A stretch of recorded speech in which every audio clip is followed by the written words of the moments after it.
So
when use a mic or not.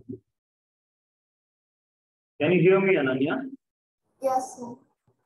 Okay. Balaji, can you hear me? Yes, sir. Okay, excellent. So what did we do the last class?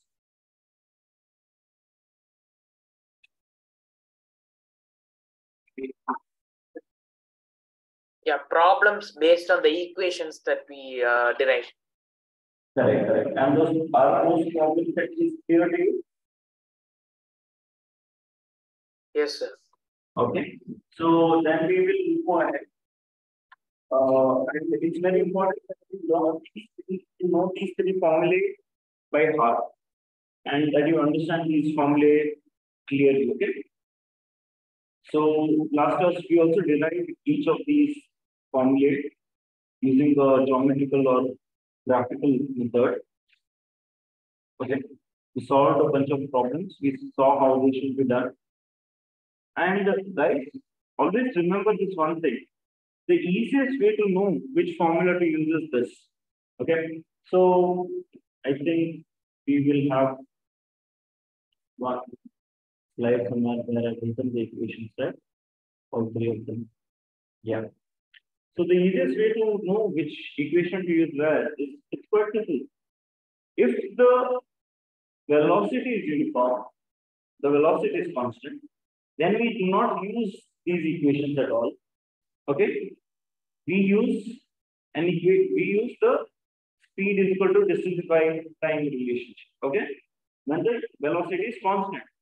These three equations, what you see in the first equation, there's a final velocity, initial velocity. Meaning velocity is not constant. Getting it? Okay? Either V is there in the equation or U is there.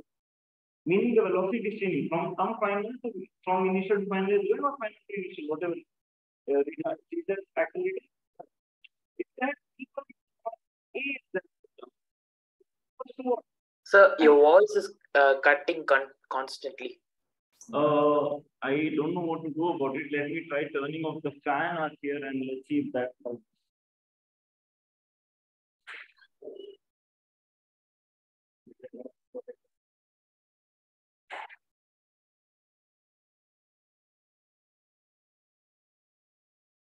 Okay. What about now? Is it better? Yes. Yes. Okay. Yeah. So yeah. So we use what I was saying was either we have in these three equations values of u, v, or a, which means what? That velocity is never constant. Either if there is some initial velocity and it is going to some final velocity. If those two terms both are not there, a is there, right? In our equation, in the second equation, we see a is there, which means what? Again, velocity is not constant. There's some sort of acceleration which is happening. All right. So if they have mentioned uniform velocity anywhere, remember it's your speed is equal to distance by time. All right. And always it makes sense. The easiest thing to do is first write all the parameters that are given to you. See what equations you have. You can just compare both. You can see, okay, what equation fits best for me. Okay. And they will usually in slightly tricky problems, they will give some sort of another relation. If it's not direct, it will be indirect. So what? Some distance will add to become a bigger distance, then tell, okay, halfway it was like this, halfway it was like that. So the either that will add to become, you may not have S1, S2, but you'll have total distance. You can just write independently, right? You can just add it. You need not have the S2. Correct? So that kind of a thing. Either that or the time will be the same, or the time will add something or the other will add. Okay? If one parameter is missing. Understood? Fine. And always, like last class we also discussed, if an object is at rest and then it is starting, initial velocity will be zero. It starts from zero. If it is crashing into something or something is happening at the end, then the final velocity will be zero. It's going to rest. Right? All right. So having known all of this, I want to do something interesting. We look at something quite interesting, again, something that you might know. And basically what we are going to discuss is the idea of motion due to gravity. So can anybody tell me what gravity is?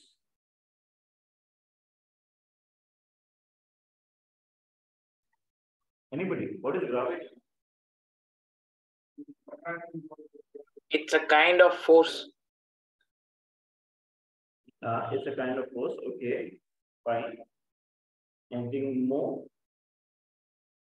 It holds an object versus correct. Fine. We can say that. And then anything else? It controls the weight of an object. Okay, it does not control the weight of an object. We have weight because of gravity. The concept of weight only exists because gravity exists. Okay? If we are in space, there is no gravity, so we call it a state of weightlessness. You must have heard the term. Okay, so when we take gravity into picture, when we take free fall into picture, free fall means we leave an object and it is freely falling. That's all, free fall. Or it is pure in terms of gravity. Okay, things are slightly different. Same equations we can use. But I want to kind of ask you something quite interesting. If I have the Earth right here, this is my Earth, and this is my satellite. And draw weird satellite.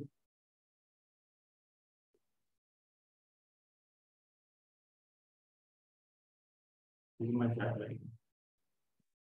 Again, this is the strong thing is the Earth.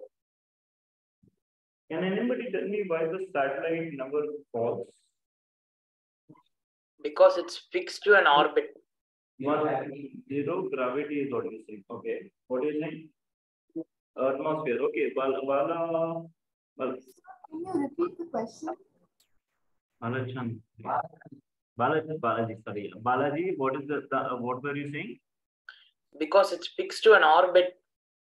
It's fixed to an orbit, correct. But what does that mean really?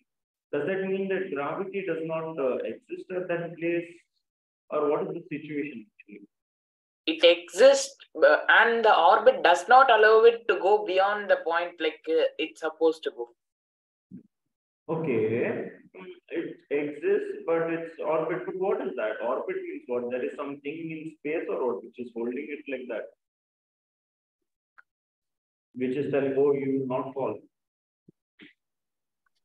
Okay, I'll tell you the answer. The answer is that satellites are always falling. Okay, so the thing is that satellite is always falling. It is always falling down. But the problem is that it has a side velocity, and by the time it falls, like it will come like this, it would have reached the end of the earth. So it is always trying to fall, but it always runs out of the edge of the earth to fall. Are you getting the idea? It has a side velocity, right? Oh, there was a landslide. Okay. Yeah. Right. So the satellite has a velocity sideways, and this is the gravity. It is trying to pull it down. This is the Earth. By the time it falls down, it has already gone around. So this process happens all the time. So it is always falling, but it can never land. How does it? Side velocity, what we do is the rocket. That's what the rocket. That's why rocket. There is low orbit. This thing. There is high orbit. Side velocity. Rocket speed. Go and you launch. That's what. That's what. That's the only the initial. So another interesting thing is in space, there's no friction. Anything that starts to move will continue moving forever and ever. So its side velocity never reduces because there's nothing to oppose it. It's vacuum. But that is an ideal situation.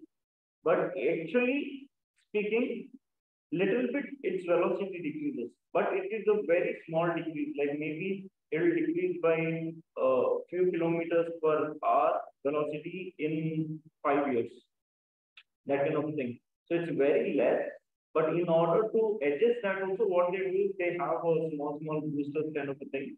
And every now and then they'll come to adjust for that. That little bit of fuel is required just for adjusting that. Clear? Okay. So I hope you found this to be an interesting thing, right? And in fact, something very interesting that they did during our Mongolian landing. You know what they did? They did something called gravitational slingshot. So the thing is, that's one of the reasons our Mars mission became so famous worldwide. It was because I think US spends like billions of dollars on a mission like that.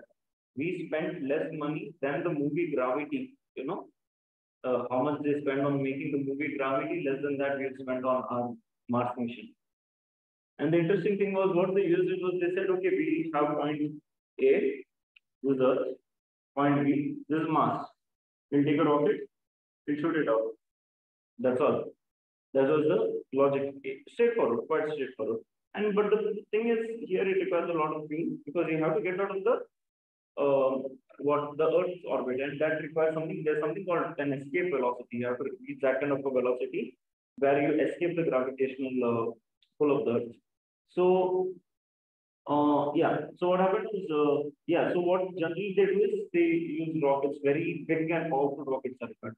Obviously, because you have to escape this thing of the Earth, and then it has to go all the way till Mars. Again, what you'll have to do is the speed. Again, nothing will hamper it, but in order to give it direction and all of that, you need a little bit of boost every now and then. Okay, so it's quite, and again, it has to not crash land and those kinds of things as well.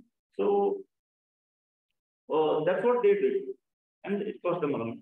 We Indians, we are very smart and we are very confused also. We don't spend that much money. So what we do is, this is our Earth. We said, okay, my first rocket will shoot it at here. Now it is in orbit. Okay, you go around. And every time it comes at a particular position, I'll give a slight thrust, I'll have a booster or whatever I'll have some kind of a thing which will ignite for a while. And slowly it will move it out little up. So the orbit increases. Okay. Now slightly more. I'm making use of this side velocity. I'm making use of it. The gravity is pulling me down. I'm using that as a sling shot. Like the force is always pulling me towards the center. Because of that, it's kind of accelerating. And then I slightly thrust it more. Eventually, the force builds up and it escapes the trajectory of Earth. But again, now the problem is that it has to go all the way to Mars and it has to go rightly. And we need to accelerate more. So what do? Rightly, we planned it in such a way that I think there was another planet, if I'm not wrong, that was Venus or something. So this is our dear Venus, if I'm not wrong. Sorry, Venus cannot be. Venus is far away. Mercury, Venus, Earth, Venus. And this is our Mars. So what we do? It goes like this. We use the gravity of Venus to accelerate it further. And it goes this way. Because what happens due to gravity, there's an acceleration. Acceleration due to gravity. So what will happen every time it goes around this thing?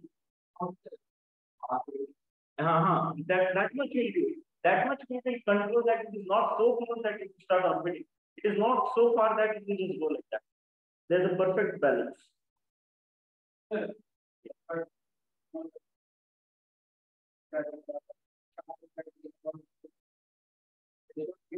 Yeah. You can just cross it. Okay. If you just that's what I'm not I don't remember exactly which planet they did it with. Just cross it. What you can use this is out. I just wanted to give you an interesting story. Go home, check out the Mangalyaan thing, find out, put it in the group. Okay, gravitational slingshot. Right? All right. So now having on this note, we will move ahead and we'll talk about our topic for today. So at free fall, what to do is basically what we do is let's say we have an object here. This object here, and it's kept at a particular position. So what will be my initial velocity? 0. Okay. It's kept at a particular position. So then I'm talking. Okay. So the initial velocity is going to be 0. And let's say it travels till here. And it takes time t to cover this height, which is given by h. Is that clear? And my acceleration due to gravity, I call it g. So notice that anything that is going downward and taking positive for my communication, that is that is okay. So can you write all your 3 equations that you studied in the last class? Just write those equations first. Those 3 equations. Your v is equal to u plus at. Your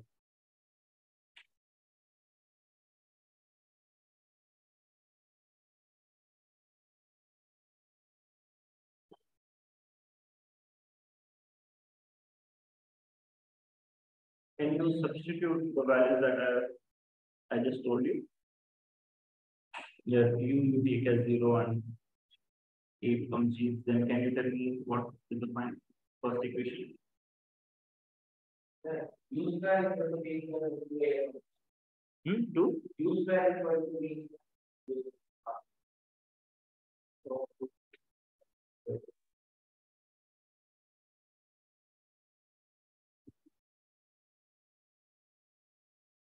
yeah, v square is equal to u square plus 1. I got v square is equal to no, because that will be minus, right? You go to the section react correct. So, can you go back to the previous slide once again? Yes.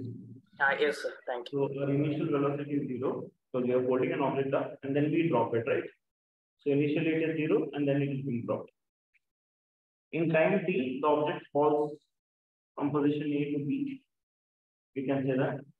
And it takes time t to do this, to reach B. The height r here, the displacement is h. And the acceleration due to gravity A, which is I give as g, okay? I'm calling it plus g because what we do is we take movement downwards to be positive for the sake of convenience. Because any problem that involves free fall involves g, right? And otherwise it will have to be negative and it makes complicated things. So we call it positive. Okay? That way we know if any answer comes negative, it is upwards. That is understood. Okay? So what will be our first equation? V is equal to T. Awesome. Second equation? Half A x equals half. Awesome. And what's the final equation? V equals to V. Okay, or V square is equal to that. Okay. So these are how our equations change with respect to gravity.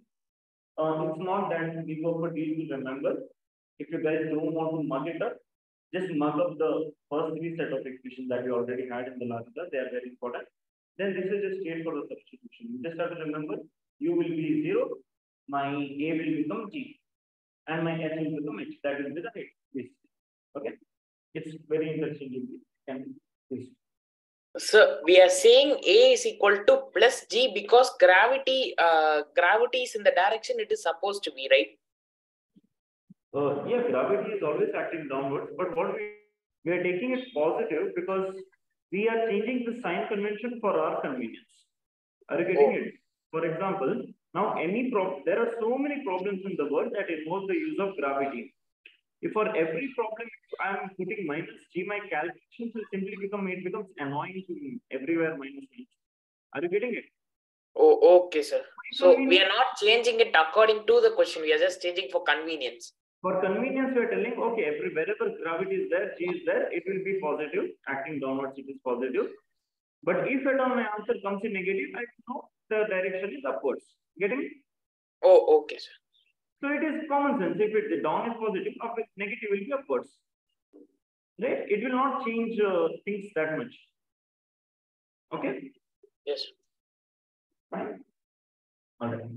So something very interesting about this equation, these set of equations. What can anyone tell me? Something very interesting. These three equations.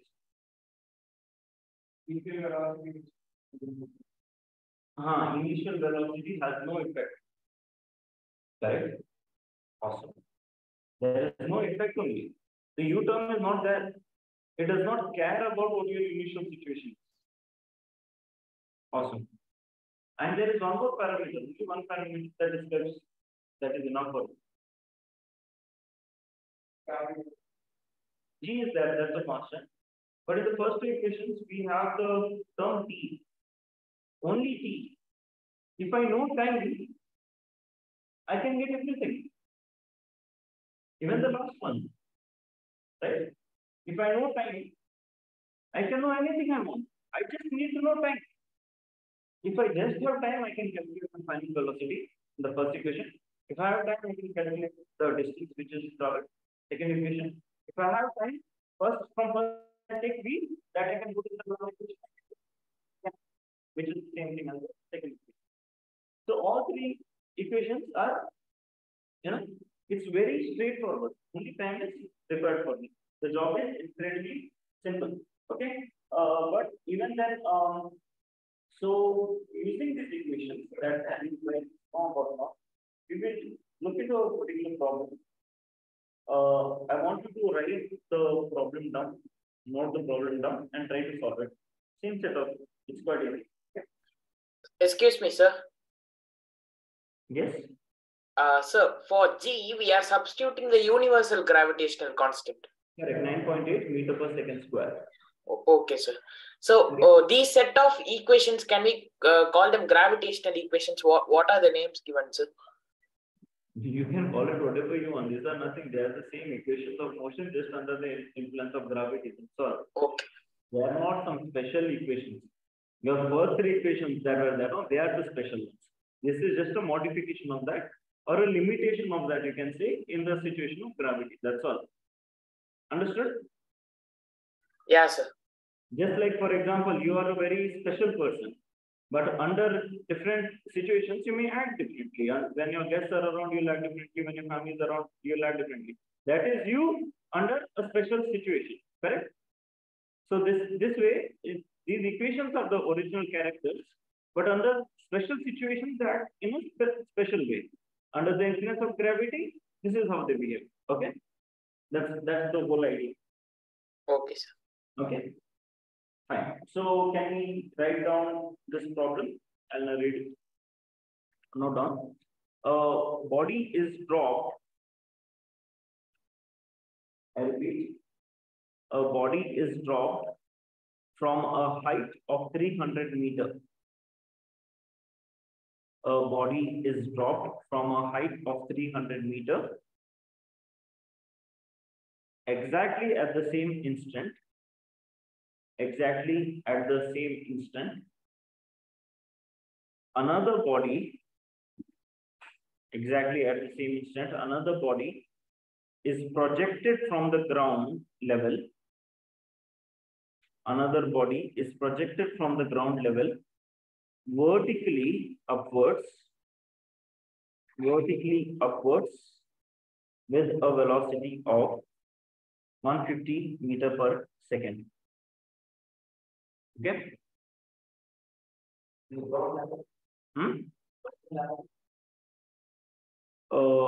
Exactly at the same instant, another body is projected from the ground level vertically upwards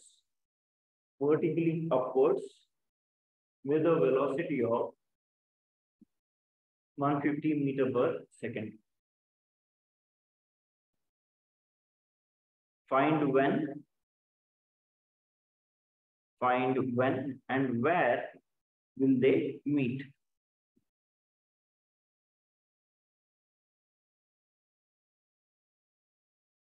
Find when and where will they meet? I'll repeat the question again. A body is dropped from a height of 300 meter.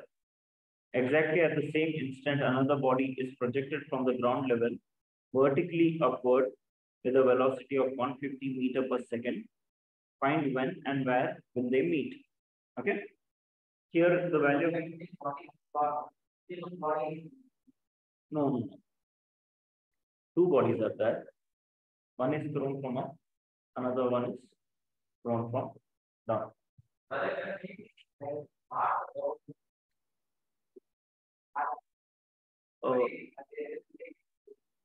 Projected means it is thrown. That's the idea. Even rockets, it's called projectiles. But this type of motion is called projectile.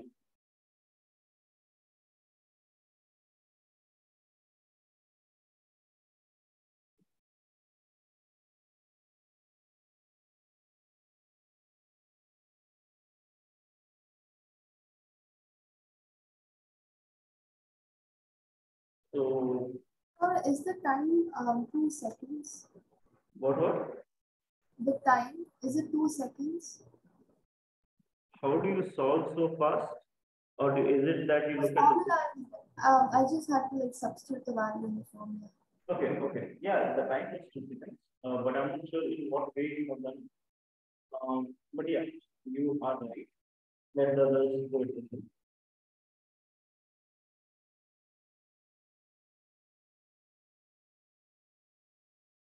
Then after finding the time, what should we do? So what you do is, since you found time, they have asked when and where they will meet. You can substitute time in the displacement equation to find the displacement, right? So you have found where you get you substitute in the displacement equation. Is that clear?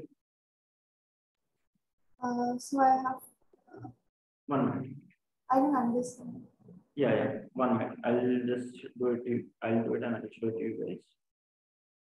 Okay. So both the bodies have 150 just the projectile body.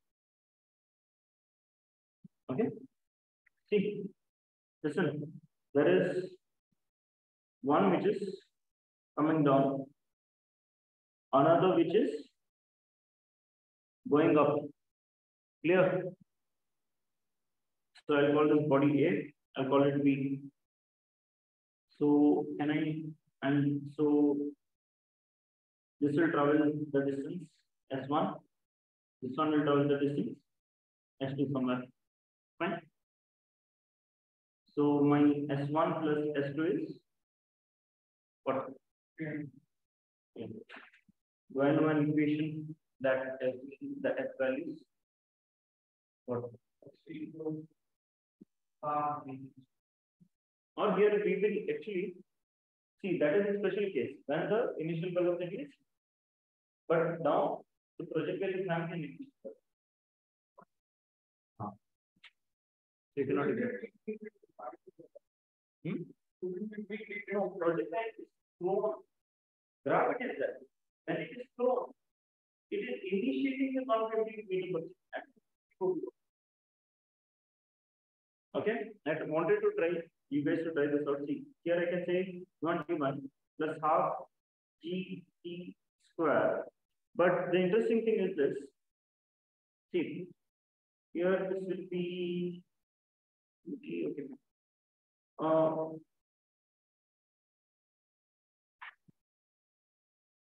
This will be minus the second half. Can anyone tell me why? We are throwing it from the ground level up, right? Exactly. So G is minus. And this U is 0, right? So that doesn't make sense. And this half GT square is cancelling. So the time is missing. We have U to T is equal to 300. And what is the value that we can?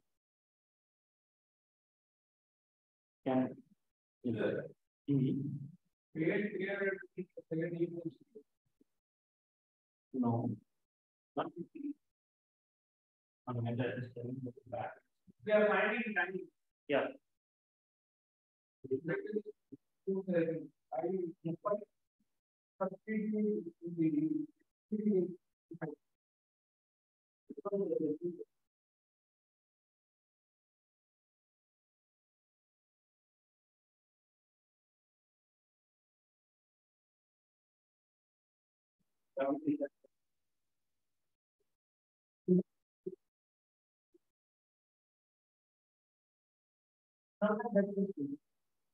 That might be.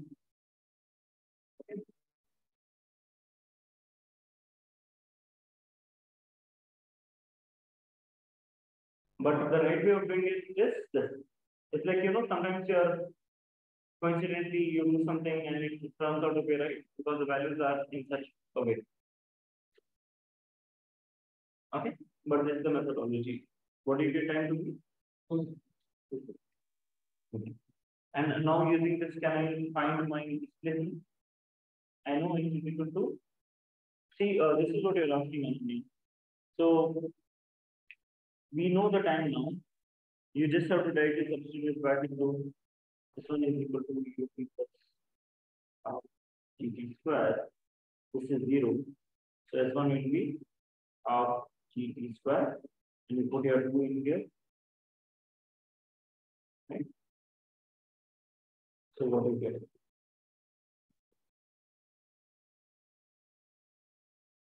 Correct? 2G, which will be what? 9.8, right? So it will be around 19.6.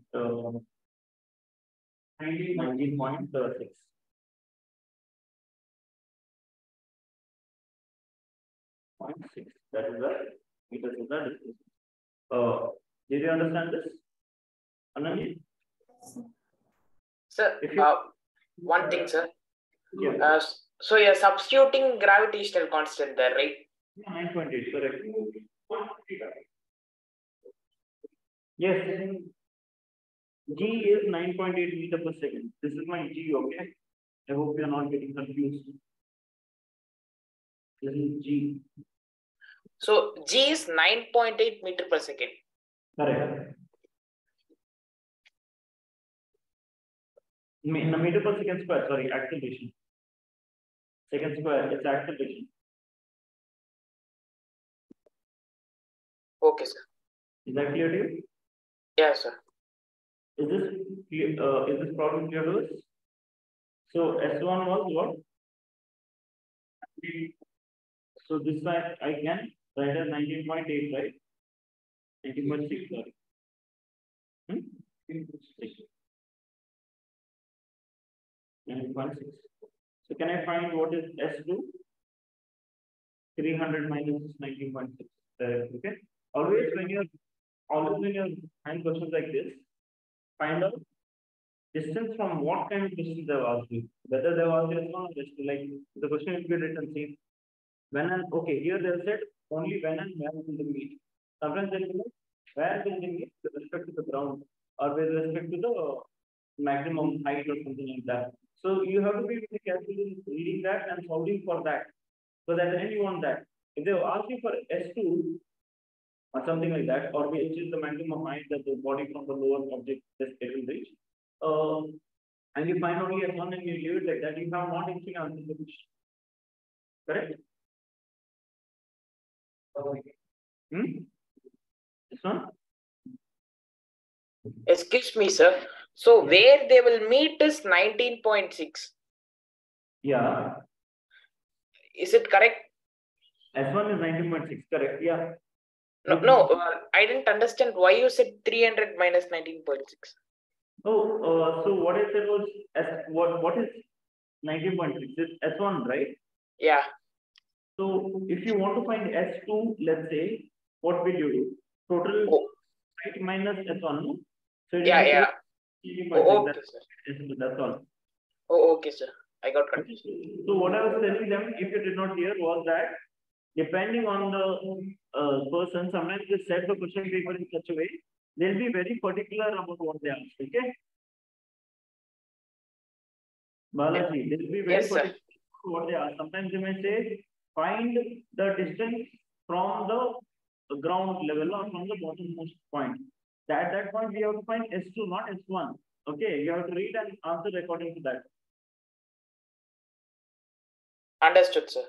Yeah. Okay, let's move ahead. I'll give you one more question. Okay, note this down. A balloon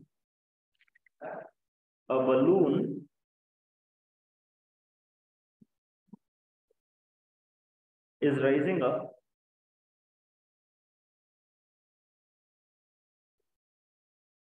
with a velocity of 9.8 meter per second.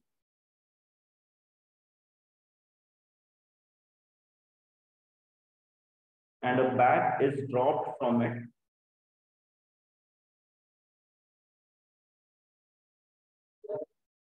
Huh? 1 minute. A balloon is rising up with a velocity of 9.8 meter per second. And a bag is dropped from it. A bag. Bag, B-A-G.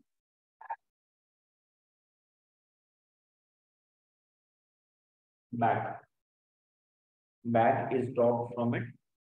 When its height from the ground is 39.2 meter. When its height from the ground is 39.2 meter. Calculate the time taken by the bag to reach the ground. Very straightforward question. Time taken by the bag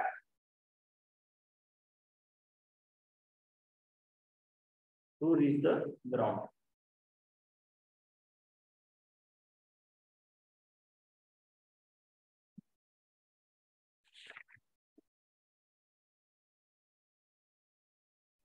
Sir, can you tell the height from the ground again? 39.2 meters. 39.2. Okay.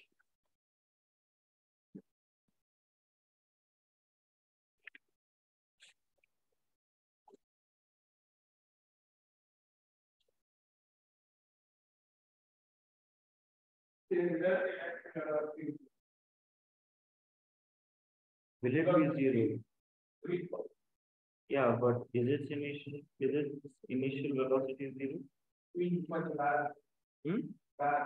Why? But it's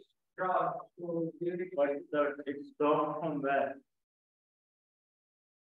What is the bag in? Read the question. And the balloon is upwards. So is the bag moving with the balloon? So will its initial velocity be 0? We take it as minus 9.8 meters per second. Going the other way.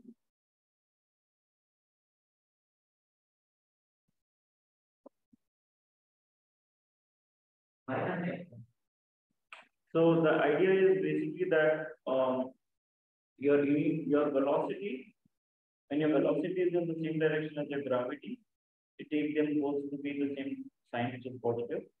If the velocity is going in the other direction, the gravity is acting in another direction, your gravity is positive and your resistance is negative. Or vice versa. And B0. huh? B0. Your final velocity, yeah, because it drops to the ground and it becomes zero.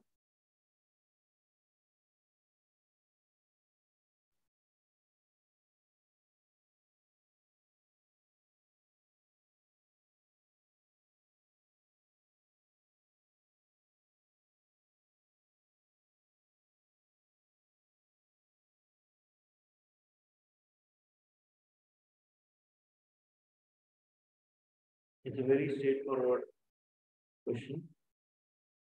You have your total displacement, you have the initial velocity, you know what your G is, all you have to find is T.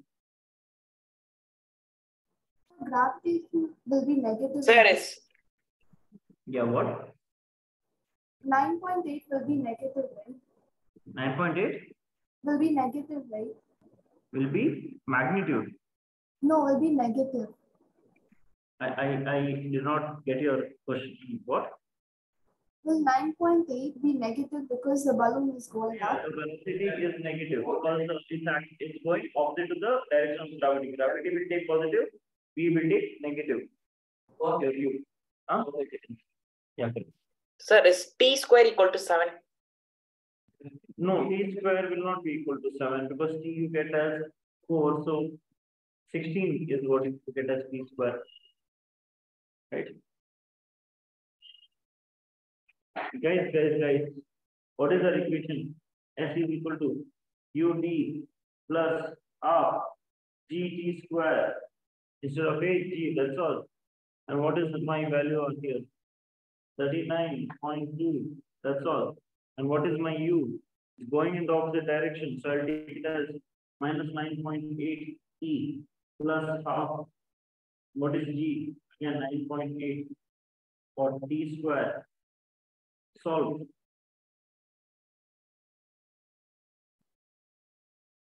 You know how to solve a quadratic equation?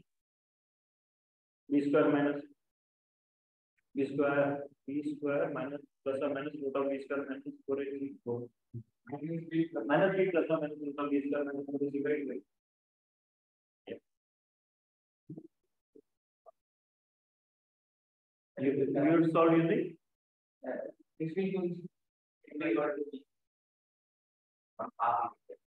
Yeah.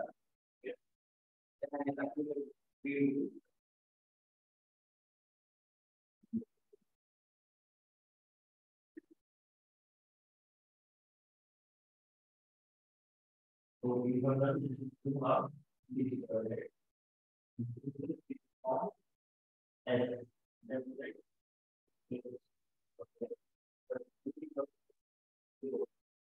Sir, will we get a quadratic equation and should we solve it?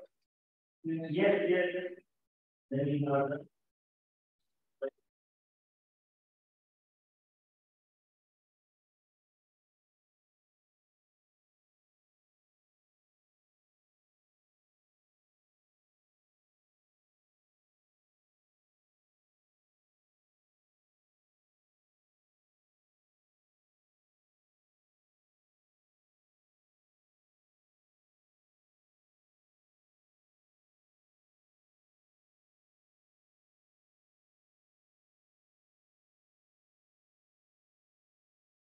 So what is it?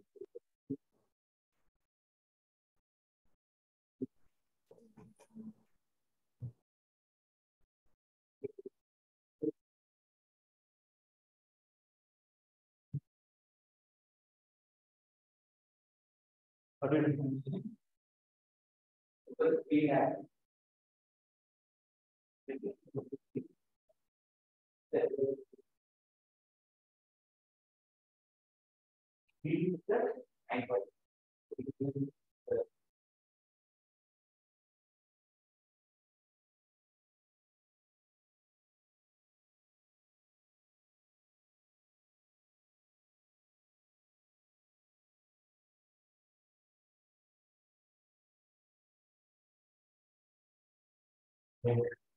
all do that, but I like the way you think.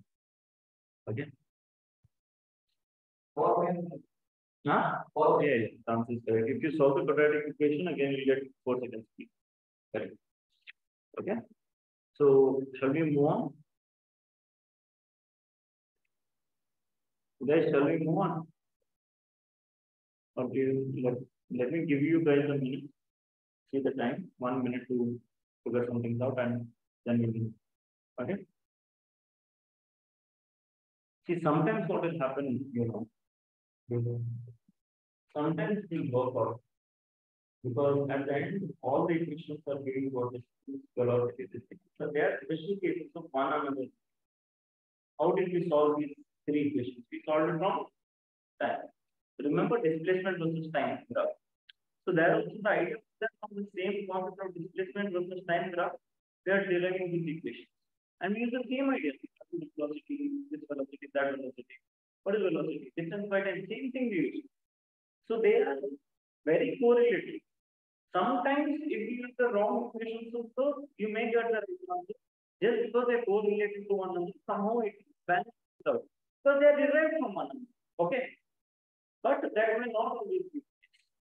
If you guys are lucky, you are lucky.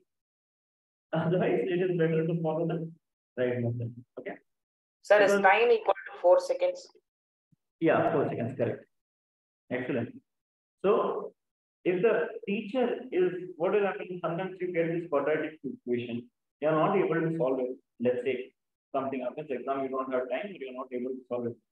If the teacher is graceful, she may, if she is kind and she is merciful, for at least arriving till the quadratic equation or writing, the quadratic equation, she may give you maybe whatever it for how many marks will this come? 3 marks, she may give you 2. So it's better than getting a 0. If you do your own thing and all, which she may not be familiar with, I don't know how she will respond. Okay. The idea is that the method is to be correct. Right? Fine. So, do you want to do a few problems, practice? Or do you want to learn about a slightly different topic? Okay, we'll do a few problems. There is a topic which is not a part of your NCRT. It's not a part of your NCRT. That's why I would not consider it to be, it's not in a portion basically. That is the idea. Okay. That's what I'm planning on doing. I'll just give a brief of it. But I'll give you the brief maybe later on or when it comes to the problem. Okay, if it is asked. This is what is important. Okay. Fine. With that we'll be done. But you guys have to solve because they will twist and turn in different ways. Okay. And see, the thing is, you guys are lucky that you have all the problems. You have solutions also. So if you don't understand, you can always put in the solutions and do it. It doesn't mean that I have to come and teach you and spoon feed you everything. Okay. Or what is the concept? Basic, I have taught it to you. Not even basic. I think we have gone pretty ahead in understanding the concepts. I have drilled the concepts in your brain again and again with the equations and everything. I've told you, no, I don't think anybody else will tell you how to do these equations, how to solve them, or what the equations mean, when to use that equation, when to use this equation. They will not tell you. They just give you the equation and they still solve. That's at least from what I remember, that's how it used to be done in our class. Okay. So remember these things. Remaining the tricks and tips as you practice, as you see, then you will learn. Okay. But nobody is going to tell you these things. That's what I'm trying to tell you guys. Fine. Okay. All right. So the idea is quite simple. We'll do some things from the beginning also. We'll involve some things from the beginning. Have you gone through these questions? Whatever was done previously? Fairly, right? Okay. So what you can do is you can write down this question. Okay. You can write the position time graph. We'll quickly try to do here. The position time graphs for two children A and B. For two children A and B returning from their school. The position time graphs of two children A and B returning from their school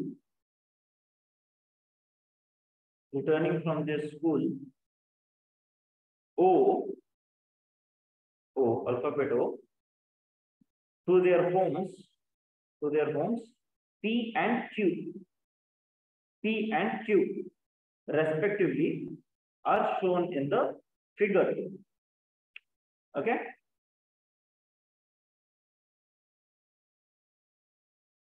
Okay. I repeat, the position time graphs for two children, A and B, returning from their school O, alphabet O, to their homes, P and Q, respectively, are shown in the figure. Okay. Choose the, or we'll just say, fill the correct answer. This you can decide, or fill in the blanks you can tell. Okay. Fill in the blanks. So this is the plot graph. I will draw it for you.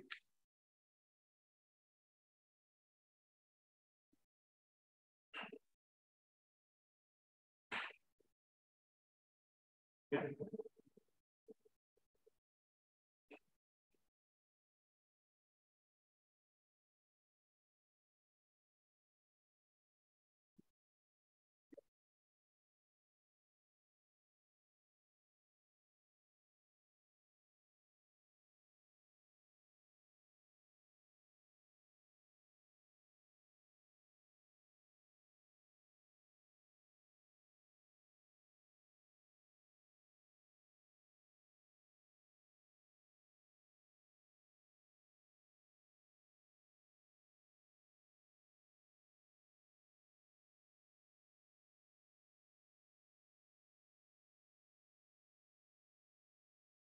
Can you draw this? Almost.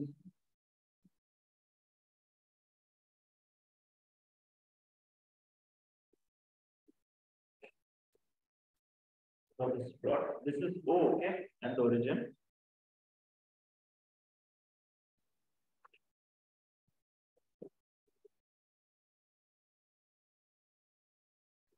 Sir, I have a doubt in the graph.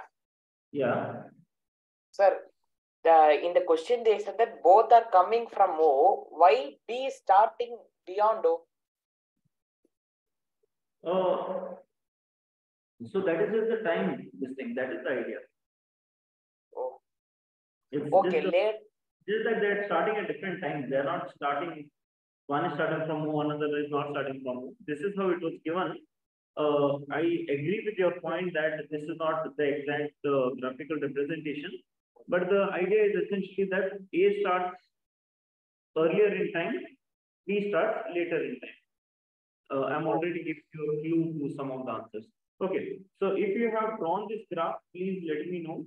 I'll start telling you what the questions are, so that you can start filling them. Okay, once you've drawn the graph, let me know.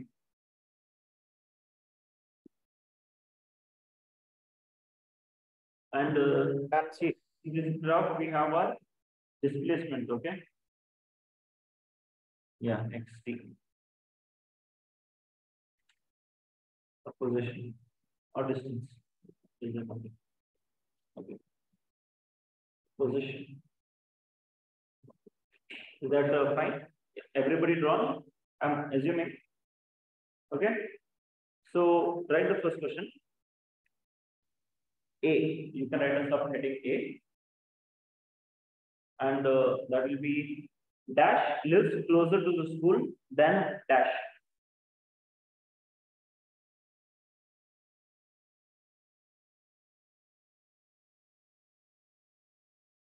Okay. Question B. Question A is dash lives closer to the school than dash. Don't do it now. Don't tell me the answers. Think about it. Okay. If you've written that question B, it will be dash start from the school earlier than dash.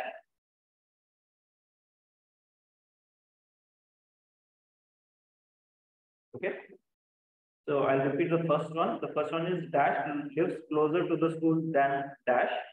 And the second or sub question B is dash start from the school earlier than dash. Okay. Your sub question C will be dash walks faster then dash. Dash means put a blank. Okay. You have to fill it by yourself. You have to find out who it is. Dash walks faster than dash. Okay. And your question D, I'm assuming you have written question C. Then your question D is A and B reach home at the same time or different time. That's like an option thing. Okay. They reach at the same time or a different time. Okay. Then question E, if you written question D, your question E will be dash overtakes dash on the road,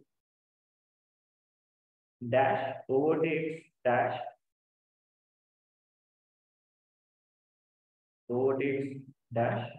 on the road.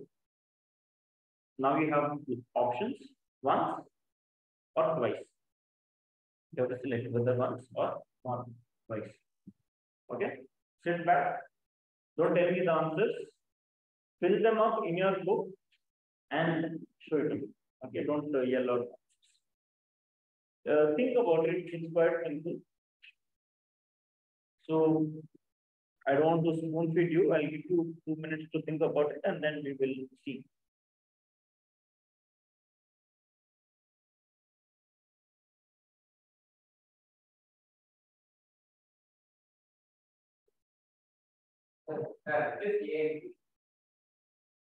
So this line is A. This slightly missing line is B.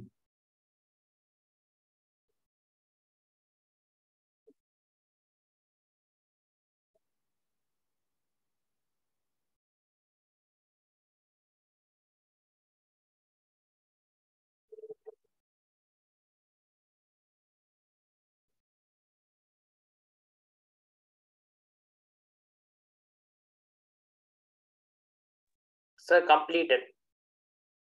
Okay, 1 minute. We'll give some time to the people around here. Still doing it. Okay, all the laptops batteries are blinking.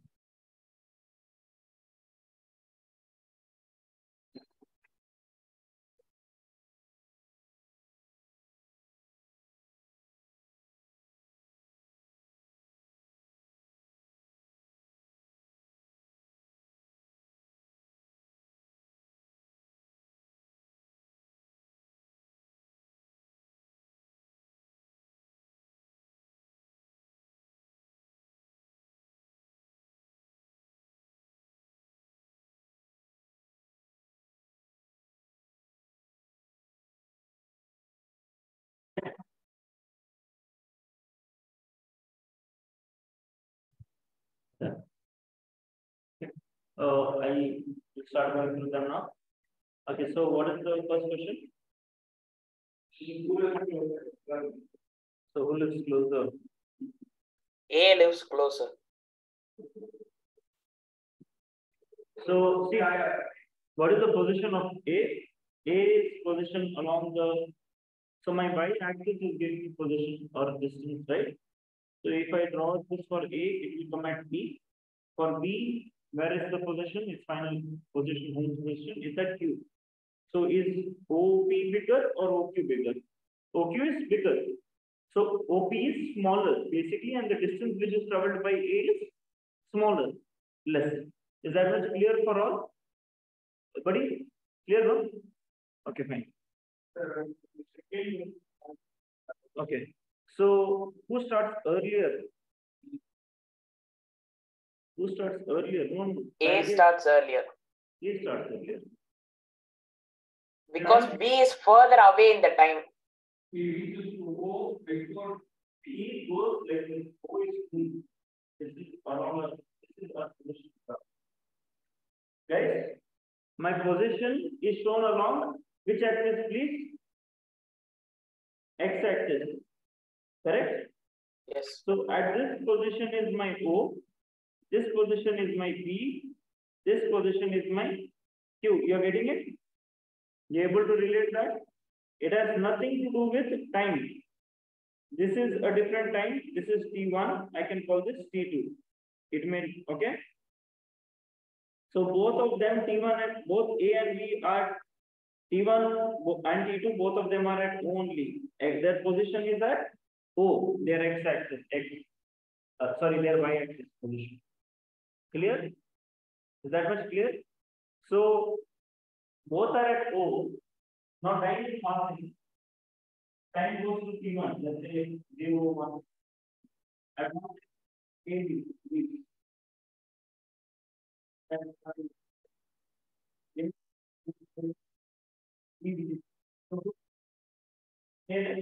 Okay, that is the basic idea. A left earlier than B. Okay. I hope this is clear to you. Excuse me, sir. I don't know what you said. Pointing at the board because I can't see and voice was crumbling. Okay. No. I just said, see, that's, I believe you understood, right? At the origin, see, I'll draw it on the screen here. At this point, at the origin, at O, at the origin, are here. Time starts at 0, let's say. After 5 minutes, it is T1, and that's when A leaves. And maybe after 5 more minutes, it's 10 minutes, and after maybe 5 more minutes, at 15 minutes, something like that. B leaves the school. Okay. So that is the basic idea. That is what I was just showing on the board. Something that's very, it's evident, right? And for speed, how are you going to do it? Distance by time. Correct.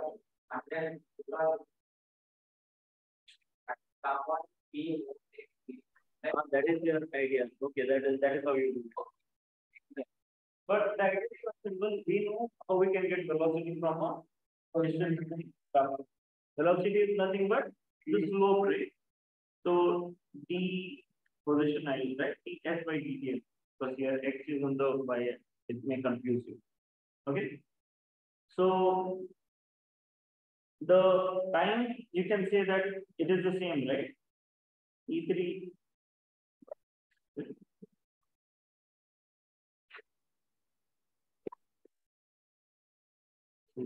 Change. That is component change. Okay. Is my tablet possessed with something?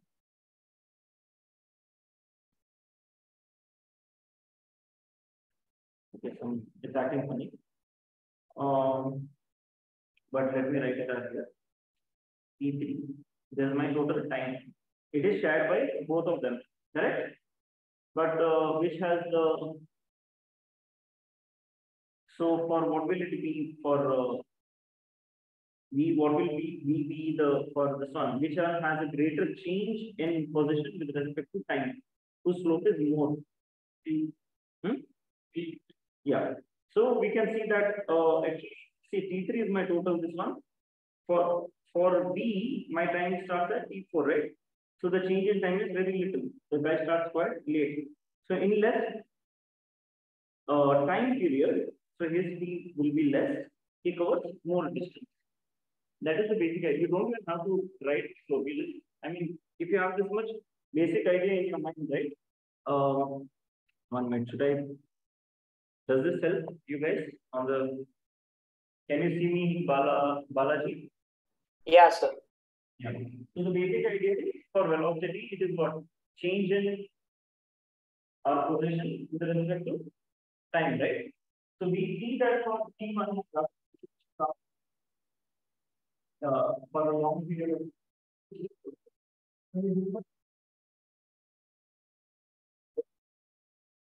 So we can't hear you.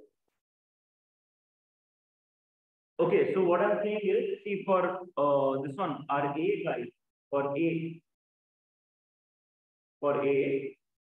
in the numerator, as the change in displacement, we can see, right? Displacement will be OP. So it's quite a small displacement. And what will be his denominator time? It's T3, it's quite big. when compared to the second guy. For B, his numerator is quite big and his denominator is starting because he starts late. So what will his value be? His velocity value will be much bigger because his distance in the numerator is bigger. The t value is also small. So when you divide, it's when you just look at the graph, you'll understand, right? So hence we can say that B walks faster than A. Yes, B's velocity is faster, much because of the greater change. Huh? Because of the greater change in the position. Exactly, because B is traveling more distance in less time. That's all.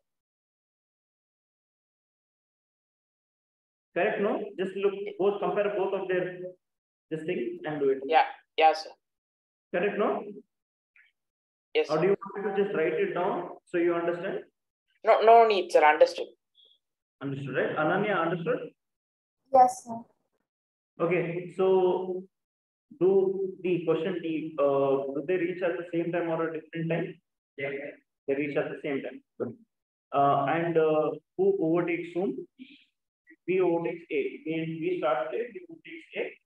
And how many times will we overtake? One. How many times will you Once. Once.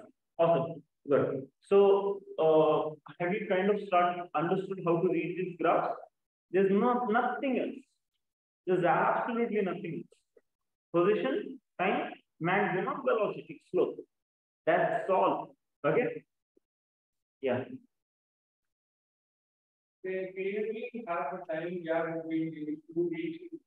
So,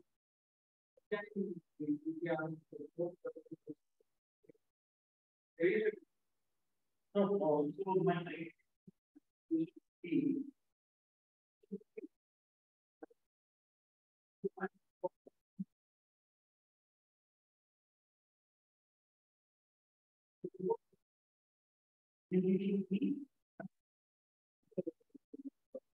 You can begin to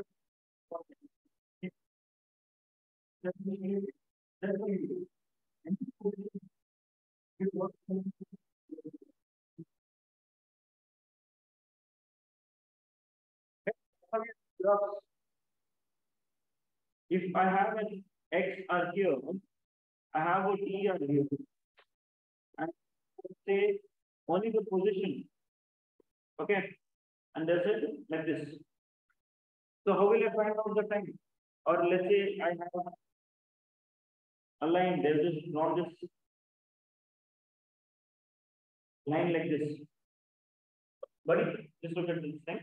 Let's say I have a position time graph X versus T. Okay. X is position, let's say. So there just one line and there will be P is the position or some distance at this position or at this speed. Can you tell me the time? How do you do it? You do nothing but you draw one, you extend this line like this. This is how you're going to do it, okay? Listen. And at this point, you're going to done. That's all. Vice versa also. If they give me some time and they tell this is E4, find the position at this one, nothing. You're just going to draw one line like this, you're going to extend. Wherever these guy meets, you're going to draw it as here. That's all. And the graph need not even be straight. See, sometimes the graph can be there is chumma just to confuse you all and all. That was something like this. Doesn't matter. It doesn't matter. This is the curve, yeah. What you will get to know from this velocity increase, the velocity is constant and then velocity decrease. That's all. Okay. Fine. So similar problems we'll do now. You'll get an idea. And if you want position and time for anything, same thing you can do. Okay. Or if they have given you one point on the graph only, again. Okay. Like this you can do and you can find out the values. That's all. When I will do some problems till you get clearer to you. Okay.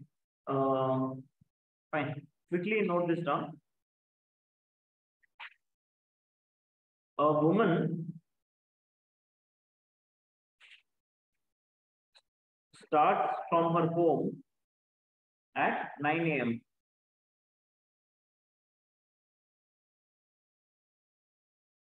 and walks with a speed. She walks with a speed of 5 kilometers per hour on a straight road to her office, which is 2.5 kilometers away. Okay. I repeat, a woman starts from her home at 9 a.m. and walks with a speed of 5 kilometers per hour on a straight road up to her office, which is 2.5 kilometers away. She stays at the office till 5 p.m. She stays at the office till 5 p.m. and returns home by an auto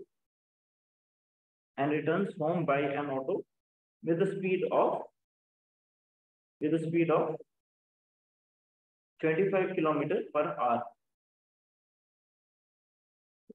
Or is it 25 or 35? 25 kilometers per hour. Choose suitable time scales, or you can just say, okay, roughly plot the xt graph of her motion. Sir, can you repeat after auto? Hmm? Can you repeat after auto? Yeah, so returns home by an auto with a speed of 25 kilometers per hour. Okay. Plot an xt graph. Xt is what? Xt graph, which is nothing but position time graph or distance time graph. Okay, same thing. Forward motion. So just a rough graph you have to draw of what it will be like.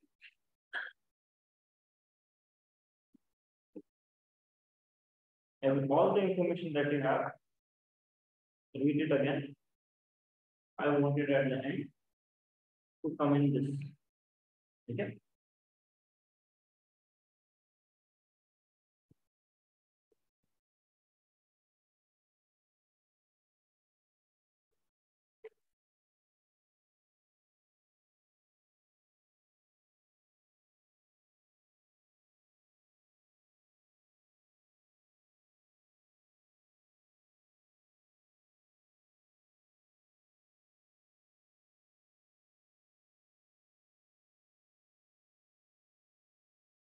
You can write values also. You can write values along time. You can write values for distance.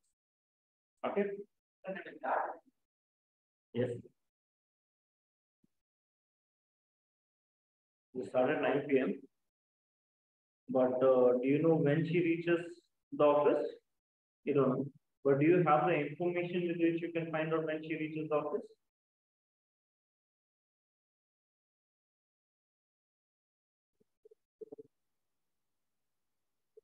Very late.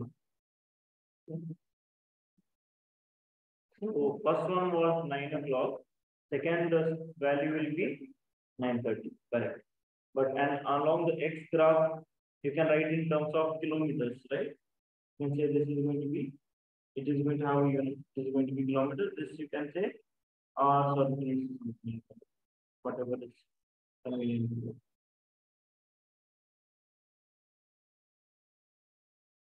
And then what is the next event which is happening? First, guys, the idea is don't draw lines, okay? Draw points, then connect the dots. Okay. Always you don't start with drawing a line. Excuse me, sir. Yes. From the question, I have a doubt, sir. It's given that she travels in a straight line. So from 9 a.m. it goes on straight. But to reach the office, she need to take a left turn, right? Take a left turn because it's situated in the y-axis. Just assume she has reached office, man, at the end of the road. Turn and all you forget. It's not mentioned, no? Yeah, exactly. So he's saying at 9 to enter the office just to take a look, which is true. But if it's not mentioned, we will not assume that. We're not going to go that many details. What is given that will work. Okay. So at 9 a.m. her position will be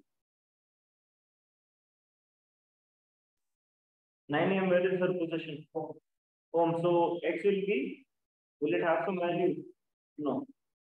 So starting from 0. Okay, so first x I'll put R here. Then what is the next event which is happening? From home, she is going to the office.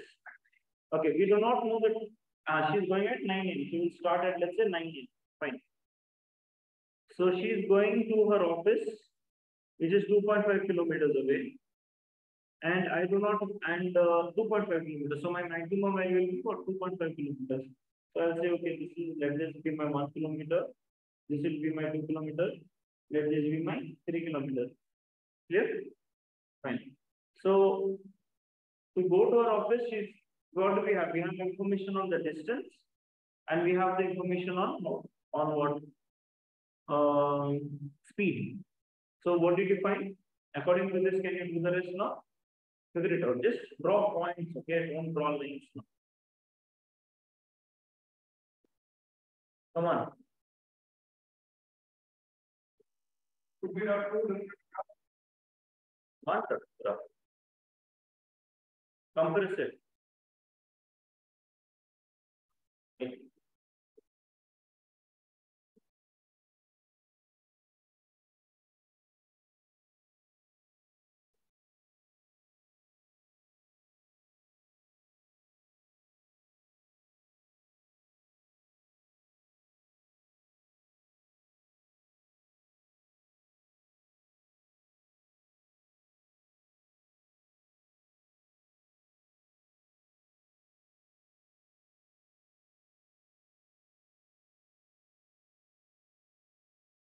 So, okay, guys, at what time does she reach her office?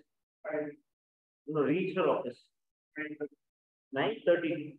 So I can just roughly tell somewhere around here, right? And what is the distance? 0.5. So I'll draw start from here, Both of them will meet at here. Fine. And then when does she leave from her office? She's there in office till 5 p.m. I can roughly tell it will be around here, right? But she's in the same position. The position does not till evening. Clear? And then what? She returns home with an auto with a constant speed. We are assuming it's constant. So at what time does she reach home? 5:10. Nah? It's 1/10 of an hour. 1 hour is 0.1. Okay. What does 0.1 mean? Huh? It means 1/10 of 100 is 0.1. But here we have 1/10 of 60 minutes. So 1/10 of into 60. So you'll get in terms of minutes. 6 minutes. Guys, did you understand this? Did you get it, Balaji?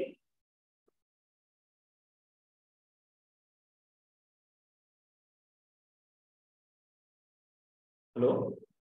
Balaji? Oh, sorry, sir. I was talking muted. We are calculating first when she reached the office.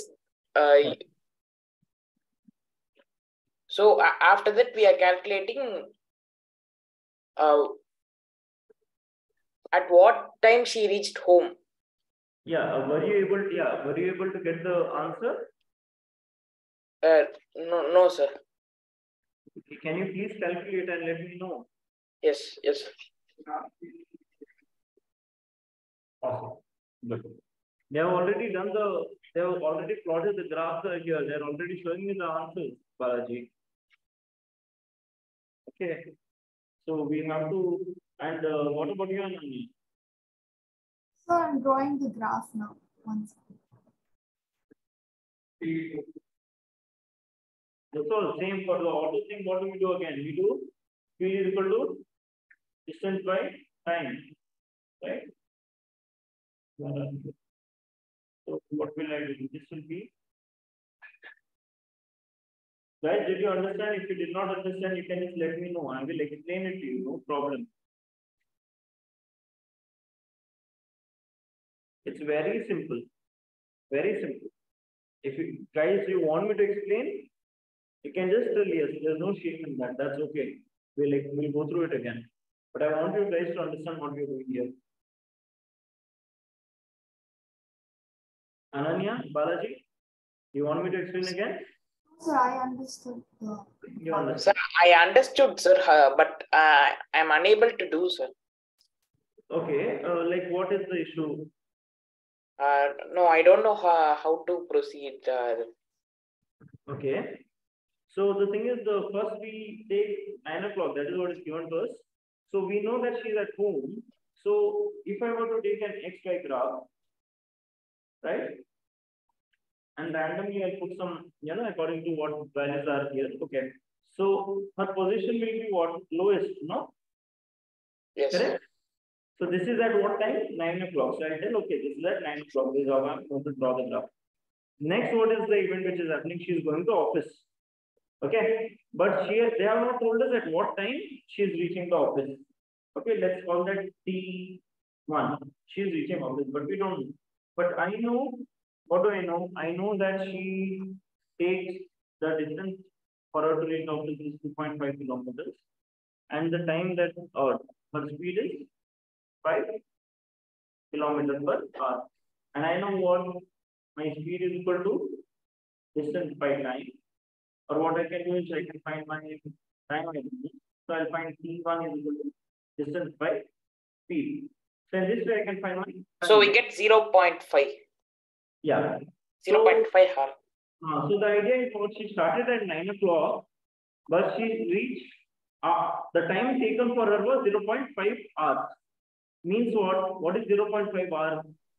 It's 30 minutes. 30 minutes, exactly. So she took 30 minutes, no? So at what time she will reach? 9:30. 9:30.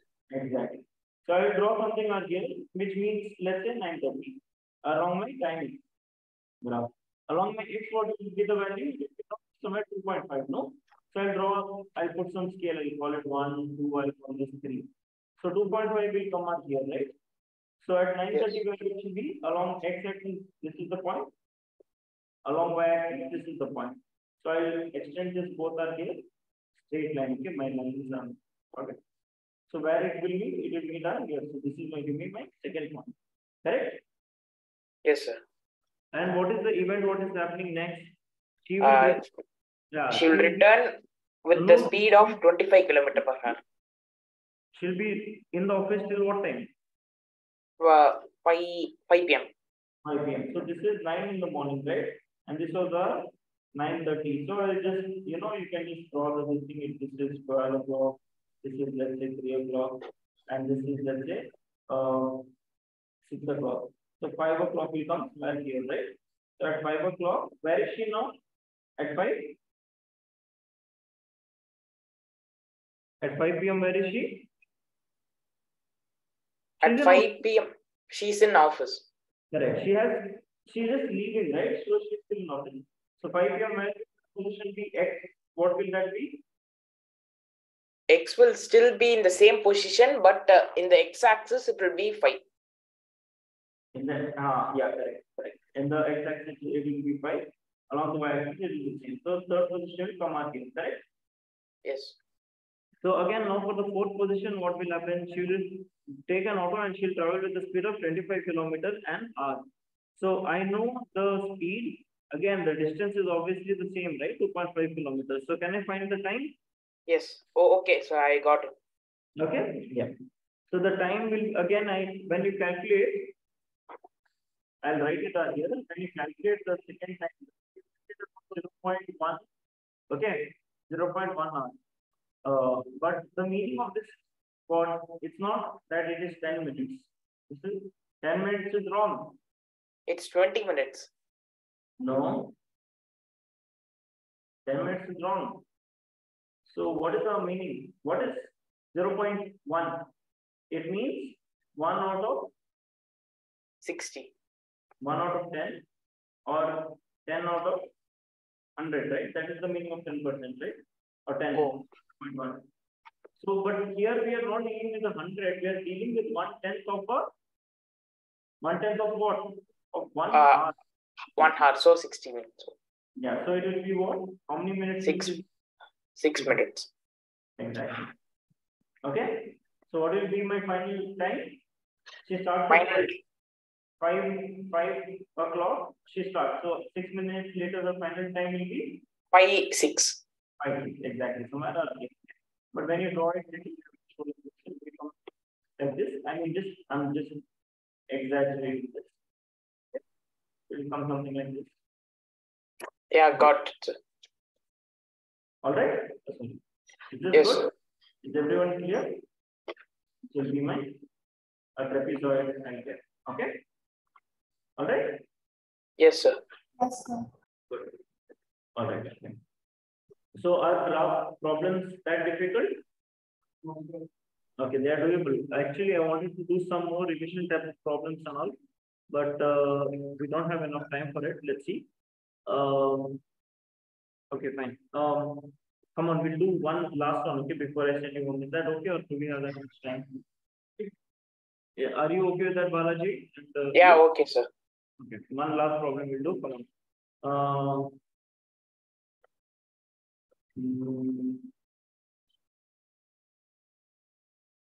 I'll just draw the plot and I'll show it to you, and we'll write it. Okay. Yeah, draw this first.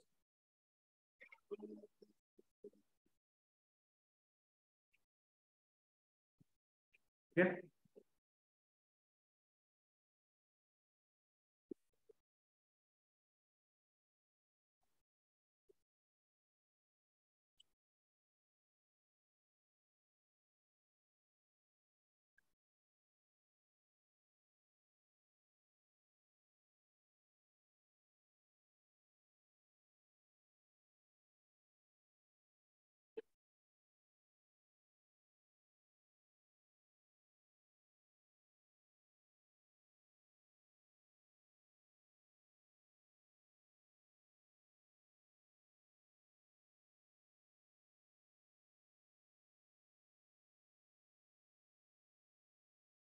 The problem is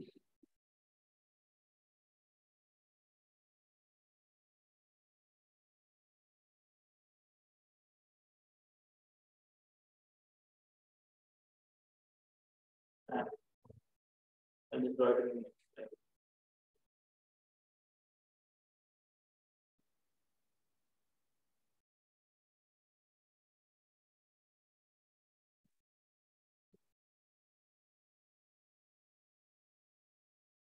Yeah. But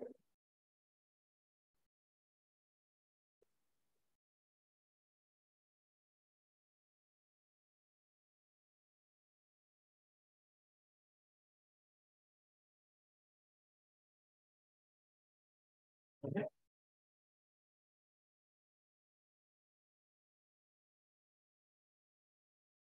About this one. 3. This is going to be speed. This is going to be get off. Do it. Okay. Observe it carefully. Try to draw in the same way. Okay. Or at least look at this diagram. The questions are these. Okay. So just mention right this. The graph shows motion of a particle in constant direction. Along constant direction. Okay. Constant direction. 3 equal intervals of time are shown. 3 equal intervals of time are shown. In which interval constant direction. Particle motion. Motion of particles is along constant direction. 3 equal intervals of time are shown. Okay. 3 equal intervals of time are shown. In which interval is the average acceleration greatest in magnitude? In which interval average acceleration is greatest in magnitude?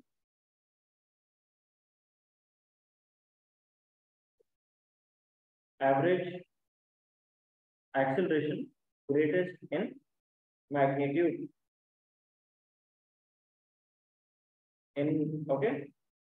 Second question.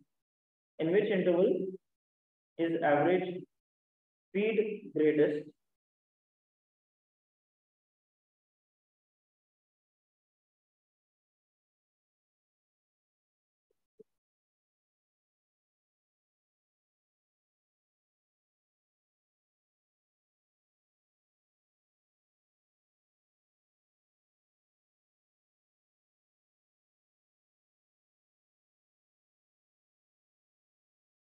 What are the 1 minute?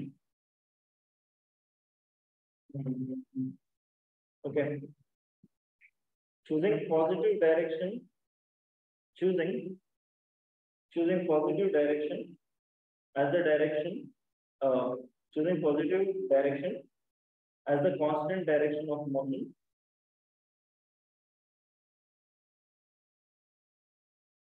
Use signs of velocity and acceleration. Use signs of V and A you can write. Use signs of V and A in each interval. In each interval. Use signs of V and A. V means velocity. A is acceleration of signs of V and A in each intervals. Okay. Yeah. So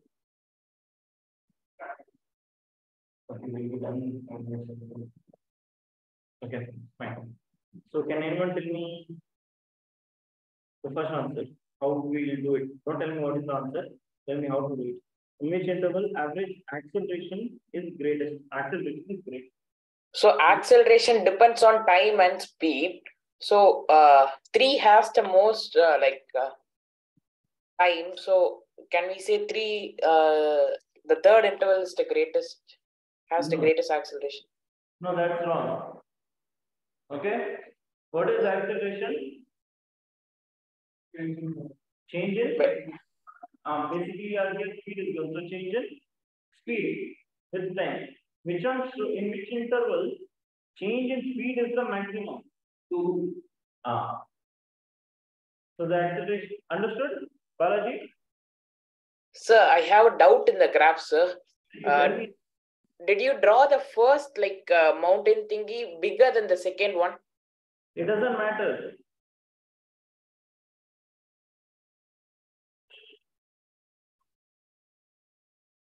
It doesn't matter. For the first, it doesn't matter for this thing, for the problem. Okay, we will assume for at least the first one we'll assume 3 is bigger than 2. Okay. At 3 the height is greater. The second mountain is greater than the first mountain. Oh. Okay. Fine, but that doesn't come into the picture here. See, what was the question? Where is the acceleration highest? Acceleration means what? Change in velocity. So where we can see that the speed is changing a lot in that period of time. All the period time is a constant. So where is the maximum change in speed? It's happening in 2, right?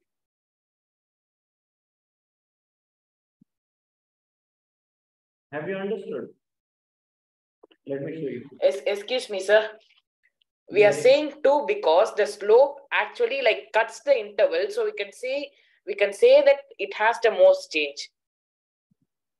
See, 1 minute. Let me put this to you. See, if I extend this to the x-axis, y-axis, okay? All right. I'll call this x1. Understood? Yes. I'll call this x2. I'll write it on here, okay? For third one,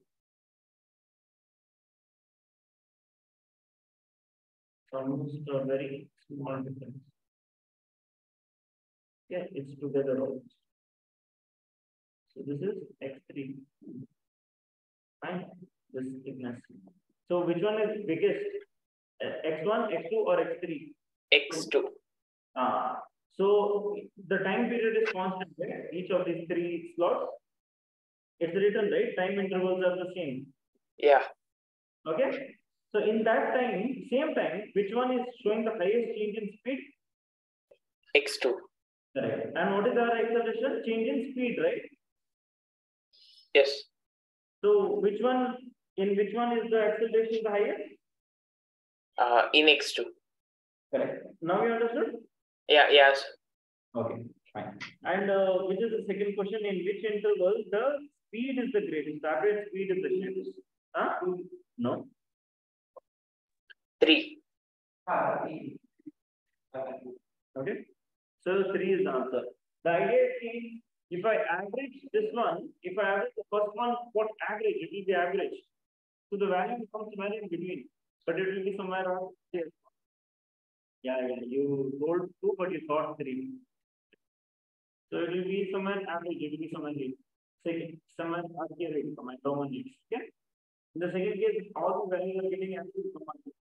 But third one, the average will come somewhere here, right? Average speed. Understood? Fine. And then what is the next question?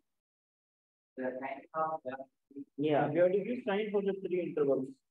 Forward velocity and acceleration. So what is the sign? Velocity. Correct. No. So the idea is that regardless of this thing, the way we do it is we look at the sun coordinates actually. Actually, sign yeah. Let me show you one. So what you would ideally do is, what will be your speed, right? Velocity.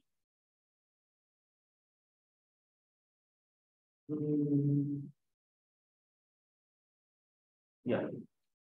So see, when you have a coordinate system like this, and you have something happening around here, X and Y, there's something going like this. You know that for the first quadrant, your x-axis is positive, and your y-axis is positive. First quadrant. Second quadrant, x-axis will be negative, y-axis will be positive. Third quadrant will be both will be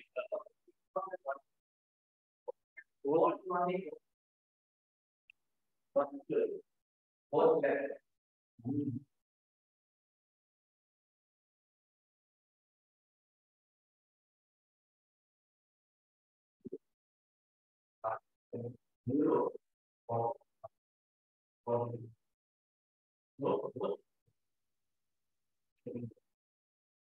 Negative.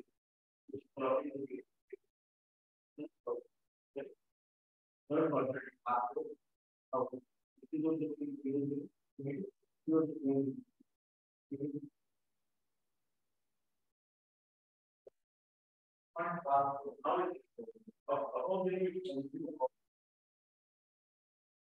Here.